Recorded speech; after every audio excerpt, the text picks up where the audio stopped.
From Hollywood, it's time now for... Johnny Dollar. Hillary Fuchs, Dollar. How's Mrs. Wendover? So far, so good. Dollar, can you talk? Yeah, sure. She's in the other room. Do you think she's all right? Mentally, I mean? I think she's all right enough to get by. I think she's scared to death of something or somebody. That business of the curse? Yeah. You know there isn't anything to that. There's something to it for her. She thinks she's somehow responsible for her husband's death, for her father's death, and for her brother's death. On the way here, she mentioned just like that someone else was going to die. Or words to that effect. Who? I don't know.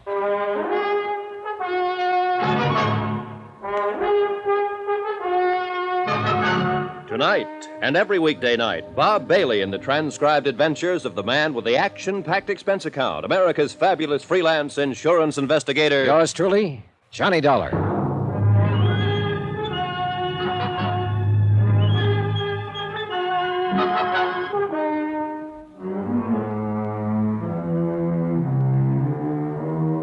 Expense account submitted by Special Investigator Johnny Dollar to the Universal Adjustment Bureau, Hartford, Connecticut. The following is an accounting of expenditures during my investigation of the Tears of Night matter.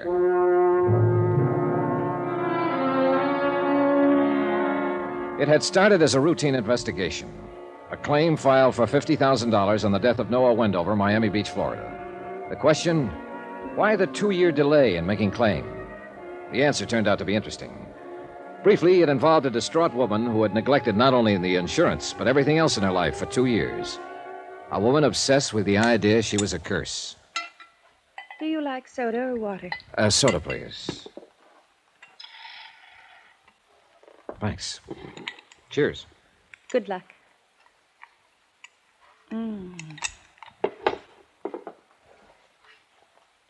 What's your name again? Johnny Dollar. Oh, yes, that's right. Mr. Fuchs introduced us, didn't he?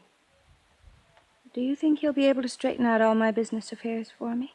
Yes, I think so, Mrs. Wendover. Including the insurance? Including the insurance, yes. Well, you're worried about the claim, aren't you? Well, I'm paid to worry about it. I'm not so worried now as when I first came to Miami Beach. I think I understand why it took all this time for the claim to be filed. You mean you've met me and you think I'm kind of, not all there or something?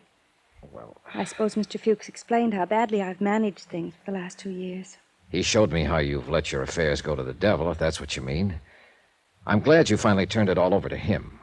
I think he'll take care of it for you. I behaved rather badly in Mr. Fuchs' office, didn't I? Well, I wouldn't say that. Poor Mr. Fuchs. He was frightened, I think. I don't know what it is, really. I mean, he mentioned that you were in town investigating my claim on Noah's death. I felt I should talk to you. That's why I had him call you. I wanted to tell you about the curse. There's no such thing, you know, Mrs. Wendover. I know. I couldn't have been responsible for Dad's death. It was a heart attack many years ago. I was away at school in New York, and Jim, my brother being killed in Korea, I couldn't have had anything to do with that. And Noah, I loved him very much. I'm not cursed, am I? No, you certainly aren't. All of these deaths around you have been tragic, doubly so, because you seem to have been very fond of the people. But you aren't responsible in any way. I like you. You're very nice. If you have any questions you want to ask me about Noah, I'd be glad to answer them. I really would. I'm all right now. Really, I am.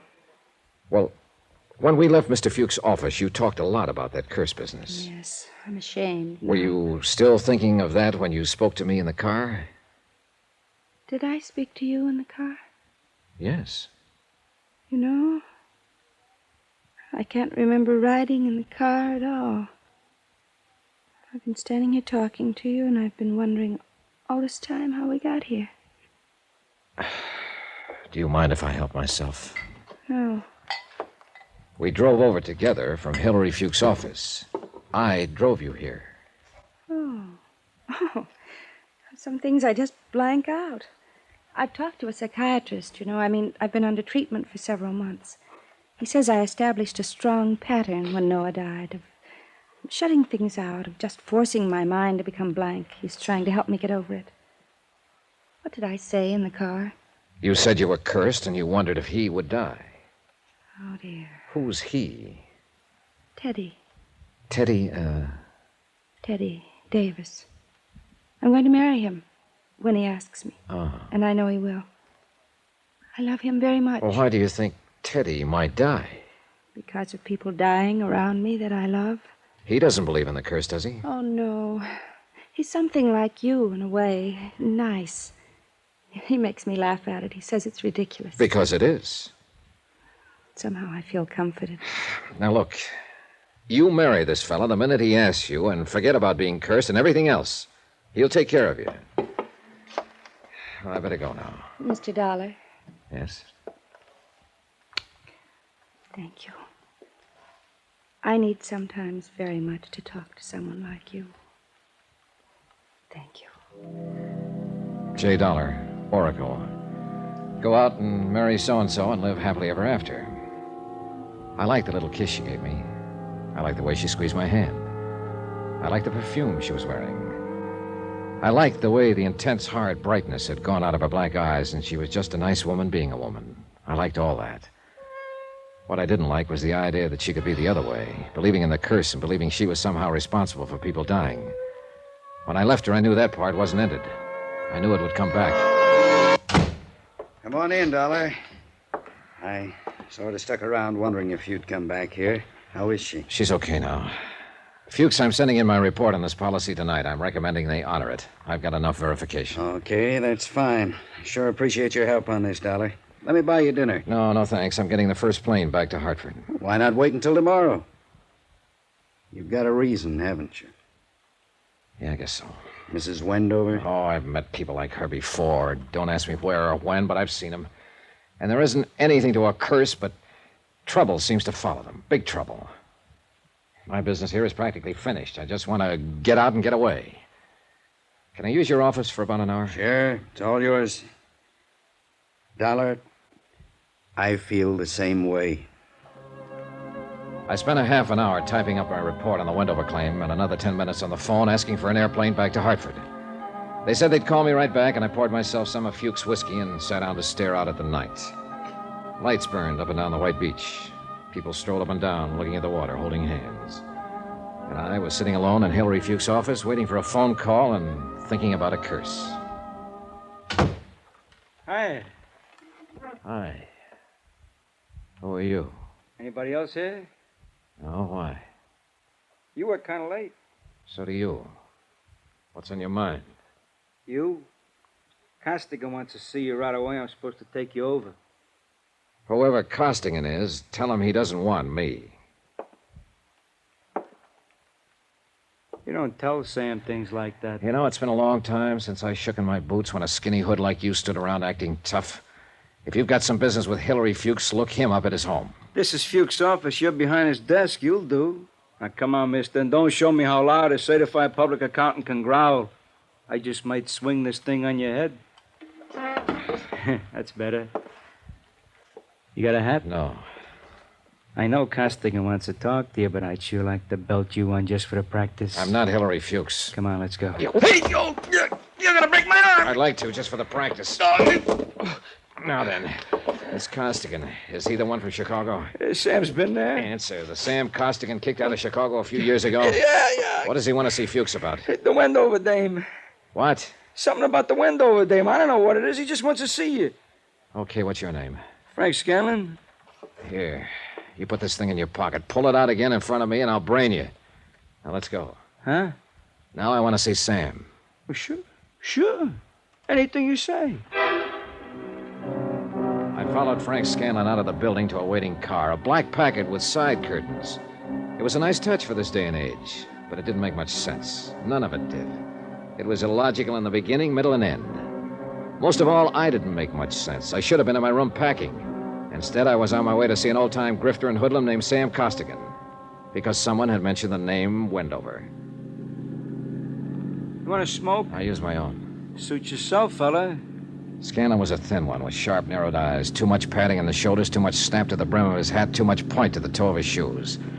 The .38 I'd taken away from him and handed back made a considerable bulge in the front of his coat. About 6 miles out of Miami Beach, he turned off the main highway onto a dirt road. About a mile of that, and up ahead we saw lights. The lights became a fine old colonial mansion, every room aglow. 2 or 3 guards were watching the entrance to the front. They all needed shaves. No one said anything.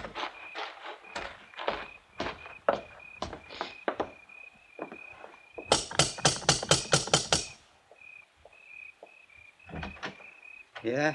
It's me, Feely. This here is Hillary Fuchs. Sam wants to see him. Come on in.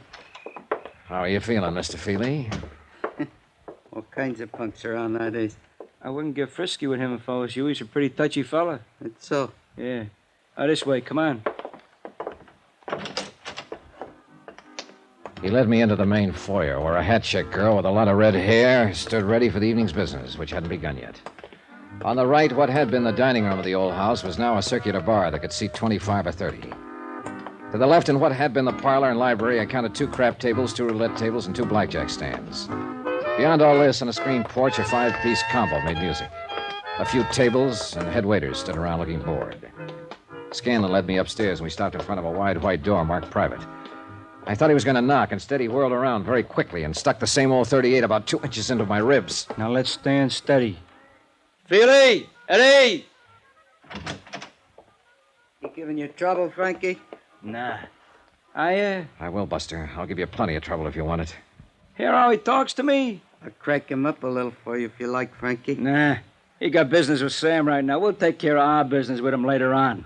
However you say it, Frankie. I just wanted you to remember that. I will. The same way I remember a dirty newspaper story. Know something? I'm looking forward to you.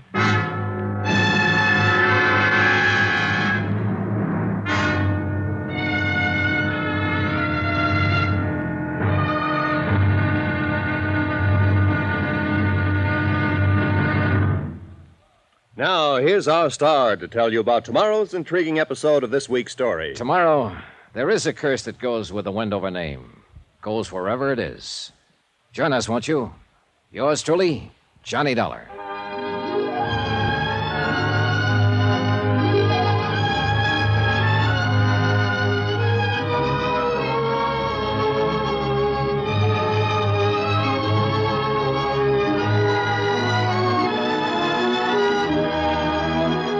Yours truly, Johnny Dollar, starring Bob Bailey, is transcribed in Hollywood. Written by John Dawson, it is produced and directed by Jack Johnstone. Be sure and join us tomorrow night, same time and station, for the next exciting episode of Yours truly, Johnny Dollar. Roy Rowan speaking.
You've been listening to the OTR Gold Network. Find more classic radio at otrgold.com.